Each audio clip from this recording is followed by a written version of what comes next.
Welcome back to my channel. My name is Urvashi and you are listening my story, my international travel story. और आज हम बात करने वाले हैं बॉर्डर क्रॉसिंग की, जो कि हम वियतनाम से कंबोडिया जाएंगे। तो सबसे पहले जो चीज़ होती है ना, मैं ये बोलूँगी, आप अपनी आइटिनरी अच्छे से बनाना और आपका बस का पिकअप कहाँ से है, ड्रॉप कहाँ से है ना, उस हिसाब से आप अपना जो हॉस्टल है वो बुक करना, और booking.com से करना बहुत अच्छा है। हॉस्टल ही करना अगर जैसे भी ट्रैवलर हो तो इंटरनेशनल के लिए तो इट्स अ गुड ऑप्शन। तो हम बैठ गए बस में, ठीक है। फिर वहाँ सारे फिरंगी, भाई मैं अकेली सोलो ट्रैवलर, ठीक है। और उसके बाद वो सब ग्रुप में आए थे। हाल ही एक आधे घंटे बाद उसने रख लिया हम सबके पासपोर्ट। तो ऐसा ओके, ठीक है। उसके बाद 4 घंटे बाद आया इमिग्रेशन, ठीक है। उसने कहा कि भाई अपना जो भी है पर्स वर्स वो उठा लो और इमिग्रेशन के से चलो। तो हम चल दिए, ठीक है। सबसे पहले मैं गई और फिर उसके बाद सबसे लास्ट मेरे को बुलाया ठप्पा लगाने के लिए, स्टैंप लगाने के लिए, एग्जिट स्टैंप, ठीक है। उसके बाद उसने मेरे से बोला कि do you have E visa. मैंने कहा I have. Do you have exit pass. मैंने कहा नो। मैंने कहा ऐसा कुछ है ही नहीं भाई, लिखा ही नहीं, अपनी खुद की वेबसाइट में नहीं लिखा है एग्जिट पास। उनको बेसिकली एक बहाना चाहिए था मेरे से पैसे निकलवाने का, ठीक है। अब उसको अंग्रेजी में भी बोलो, उसे समझ में ना आए, ठीक है। मैं भाई सर दर्द हो गया मेरा। फिर मेरा जो बस वाला है ना, वो ना मेरे को साइड में लेके आया। उसने कहा मैडम ये मांग रहे हैं आपसे $10। Do you have $10। मैंने कहा आई हैव $5 और I have couple of Vietnamese currency. मतलब मैंने कहा टेक इट और I just want my passport back. तो उसने कहा, पहले तो वो मेरी और उसके आधे घंटे तक यही चर्चा ली। उसने कहा नहीं $10, $1 भी कम नहीं है। मैंने कहा अरे यार तुम हमसे पंगा लो कि भाई सरोजनी में हम कितनी कैडी बार्गेनिंग करते हैं। आई सेड ओके, ठीक है। फिर उसने कुछ 5 लाख रुपए होते हैं वहाँ के, वो लिए वियतनाम के, और 7 लाख रुपए दो मैंने, क्यों मेरे पास उतना ही बचे थे। और छोटे नोट्स को तो पूछते भी नहीं है। मतलब ऐसा इट वॉज लाइक, मतलब हम इंडिया का देखो तो 2000 का नोट और 500 का नोट, ठीक है। और 100 ये तो वो पूछते नहीं, ठीक है। और $5, ठीक है। उसने पता नहीं क्या हाथ में थमाए, भाई मेरा एग्जिट लग गया। और मेरे को अब सब लोग चले गए थे, साथ में कंडक्टर भी चले गया था, मैं सॉरी जो हमारा पासपोर्ट लेके गया था वो भी चले गया था। मेरे साथ एक दूसरा बंदा था, ठीक है। उसके बाद वो मेरे को स्कूटर में लेके गया, क्या कहते हैं वहाँ कंबोडिया, ठीक है, कंबोडियन एम्बेसी में। वहाँ उसने पहले मेरे से पूछा, मेरा ना दिमाग कहीं और ही था। मैंने कहा ये मतलब मेरे को ये तो पता था कि कंबोडिया में होता है, ये नहीं पता था वियतनाम में भी होता है करप्शन, ठीक है। सो अब वो देख रहे हैं मेरे पास कुछ हैवी गैजेट भी नहीं है, फ़ोन तो सबके, मैंने ये ओप्पो का मेरा जो फ़ोन है वीवो का है, सॉरी वो ये निकाल के चल रही थी। ओप्पो वीवो तो कुछ नहीं पूछते भाई, सबके पास आईफोन, मतलब सबके पास आईफोन। वियतनाम में तो मोस्ट ऑफ द लोगों के पास मैंने आईफोन्स देखे, ठीक है। और मैंने कोई गरीब भी नहीं देखा वहाँ पे।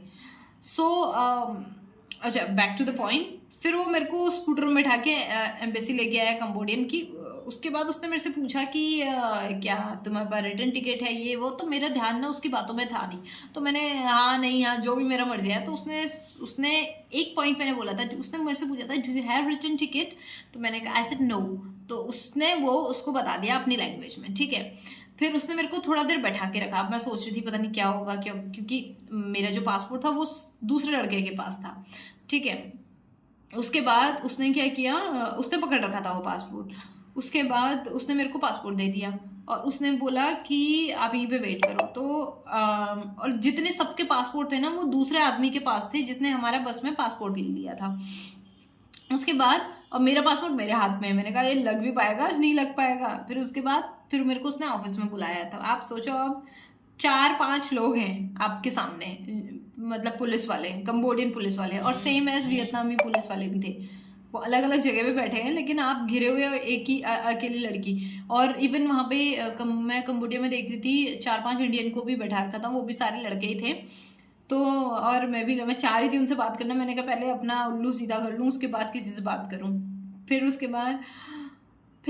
उसने मेरे को बुलाया, उसने से पूछा कि you are here for what. मैंने कहा I am here for travel to explore. तो फिर उसने कहा कि do you have return ticket and all. I said yes I have return ticket and all. फिर उसने दिखाने के लिए बोला, उसने कहा होटल बुकिंग्स, मैंने कहा हाँ है। उसने कहा मतलब यहाँ से कहाँ जाओगे, मैंने कहा यहाँ से बैंकॉक जाऊँगी। उसने कहा do you have that ticket, मैंने कहा हैव। फिर उसके बाद और ये सारी चीज़ें दिखा रही हूँ, हाँ मैं सॉफ्ट कॉपी दिखा रही हूँ सबकी, और हार्ड कॉपी भी रखी हुई हैं। और फिर उसने मेरे से वीज़ा, क्योंकि बैंकॉक में वीज़ा ऑन अराइवल है, फिर उसने देखा कि यार I have all the documents, मैं यहाँ से प्रिपेयर करके लेके गई थी। मुझे फ़्लाइट फोबिया इतना नहीं था जितना कंबोडियन एम्बेसी क्रॉस करने का डर था। उसके बाद फिर उसने थोड़ी देर उसने मतलब डायरेक्टली पूछ लिया how many dollars you have. मैंने कहा sir I just have $5 in my pocket, और वो भी मैंने अपने खाने के लिए रखे हैं, मतलब and that is for food, और I can exchange that $5 to riel because my stay in Cambodia for 2 days। तो फिर उसके बाद वो बाहर गया। उसके बाद उसने कहा यू सीरियसली डोंट हैव, मैंने कहा have Vietnamese currency and no I don't have. फिर उसके बाद वो बाहर गया, पता नहीं क्या उसने डिस्कशन, उसने कहा ओके फाइन, मतलब आप स्टैंप लगवा लो। फिर मैंने स्टैंप लगवा ली। उसके बाद तब तक वो जो दूसरा जिसके पास सारे पासपोर्ट थे ना, वो स्टैंप लगवा रहा था, उसकी लगी नहीं थी स्टैंप। फिर मैंने उसको बोला कि मैंने कहा हैव दैट स्टैम्प, मैंने कहा शुड वी गो, तो उसने कहा जस्ट वेट। फिर उसने मेरे को बैठने के लिए बोला, और तब तक वो जो फिरंगी थे उनके उसमें स्टैम्प लगा रहा था। और जैसे ही हो गया फिर उसने कहा know keep your passport with you. तो फिर मैंने सोचा यार ये ऐसा क्यों बोल रहे हैं, मैं भूल ही गई कि पास सबका तो लग ही गया। वो लोग मतलब जितने पासपोर्ट उसके पास थे वो किसी और के थे, तो मैंने किसी और की धरोहर थी, तो वो उन सारे पासपोर्ट उसके पास था, मेरा पासपोर्ट मेरे पास ही था। उसके बाद सब लोगों ने खाना खा लिया था, सब सो रहे थे भाई। मतलब मैंने सुबह से खाना नहीं खाया था, और ऊपर से ये क्या कहते हैं, जो मेरे पास पैसे थे वो लूट लिए उन्होंने, और पैसे मैंने निकाले नहीं थे, वो तो बस के अंदर थे, और मेरे पास कोई ऑप्शन नहीं था।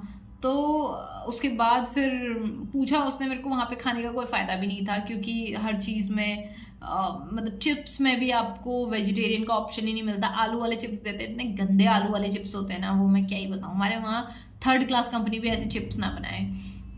और बस फिर उसके बाद मैं आ गई थी अपनी बस में, और तब जाके मेरे सांस में सांस आई, और मैं कंबोडिया के लिए फिर निकल पड़ी। तो ये था मेरा कंबोडिया का एक्सपीरियंस बॉर्डर क्रॉसिंग का। बहुत ज़्यादा स्ट्रिक्ट हैं वो लोग। Cambodia is not safe place at all, not safe place, because वहाँ तो आप सोशल मीडिया में भी कुछ ऐसे कुछ बोल देते हो सरकार के बारे में, तो खुलेआम बोलते हैं, तो भाई आपको घर से उठा लेते हैं, ऐसी है। और सबसे गरीब कंट्री है, लेकिन सबसे सेक्सी गाड़ियाँ तो मैंने वहीं देखी थी। मतलब जिस हिसाब से वो गरीब है उस हिसाब से सबसे सेक्सी गाड़ियाँ तो मैंने वहीं देखी है भाई। नॉर्मली मतलब वहाँ पे अपना जो पॉश वॉश है ना, वो नॉर्मली चल रही है, लाइक या सो। अब नेक्स्ट वीडियो में देखिए मेरा कंबोडियन एक्सपीरियंस, जो मैं आपको आपके साथ शेयर करने वाली हूँ।